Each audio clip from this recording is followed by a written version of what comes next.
Every time somebody talked about him, it was Big Todd. It wasn't just Todd. Big Todd was a couple years younger than me, and the guy walks in a room, it's just like, holy smokes. He was big. I'm like, man, this dude is huge. You look for a guy that's 6'5", you look for a guy that's 300 pounds, you look for a guy that's really strong and runs well, and you go check, check, check, check. Todd had them all. A bear, but like, one side of him was that teddy bear, just this soft, kind of gentle giant guy. He'd look up in the stands and blow me a kiss, which was wonderful. He was always about others. He was always going to pick people up. And he was always positive. Griffer. Always a fair. A decade after playing his last football game, Big Todd Shelton still has that type of presence. Start there. Even as he lays in bed, unable to move. It's a lot of days that I say, why? Why me? Some can say angry at the world, but within that light, you have to find purpose. And my purpose never wavered.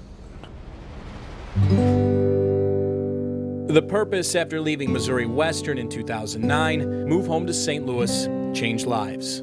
That was his goal from Jump Street. I always wanted to come back home. I always wanted to give back to my community. An assistant football, track and field, and wrestling coach at his old high school. He knew athletically he could motivate them to be better as athletes, but then motivate them to raise their test scores. A lot of these kids don't have positive male role models in their home, so to go to school and you have a guy that's like exceptional at it. The city of Berkeley, an area with one of the highest crime rates in the nation. You don't have to be a product of your environment. You can be better than your environment, and you can move on and do great things. And that's something that I definitely want to show my community. 911, what is the address to your emergency? A high school coach shot while driving home in what St. Louis County Police believe was a random shooting. Coach Todd Shelton was driving home here along Airport Road. They were less than a mile from home when another car pulled up next to them and shot through the car window. His fiancée, Jackie Waters, also a Missouri Western alum, was in the passenger seat. She pulled him from the car that night. She found the bullet wound in his back. Pretty much did every single thing that I could possibly do, from the first aid standpoint. I was just thinking like, this has to be some type of effed up movie. Police say he was the victim of a mistaken identity. The doctors say he died 3 times that night. I asked God, I said, even if he's in a vegetable state, you gotta bring him back to me. He would spend a week in medical sedation on life support.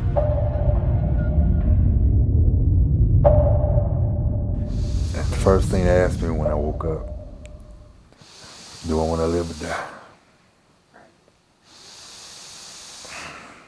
Well, I'm here. What you think?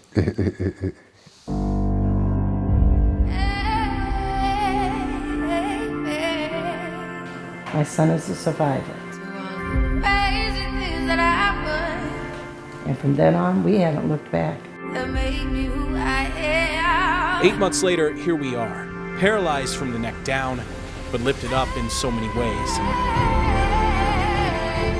Definitely thankful for the people I have in my corner. And I got a lot of people in my corner. He's still doing the same thing. He's still inspiring people. An inspiration simply by presence alone. I hope I can still be that beacon for people. I might have to go about it a different way now. Not as able-bodied physically, but mentally I'm here. And that's something to be thankful for. The fact that I'm still alive is something to be thankful for. As far as human beings go, Todd Shelton's an 11 on a scale of 1 to 10. I don't know anybody better. He's a better man than I am, but he's showing me how to be strong. You know how words can't explain like how amazing something is? That's how amazing his strength is to me. Honestly, I'm stronger now than I've ever been. And while I'm breathing, and I will continue to have a purpose. And that purpose is to still and always help those that need it.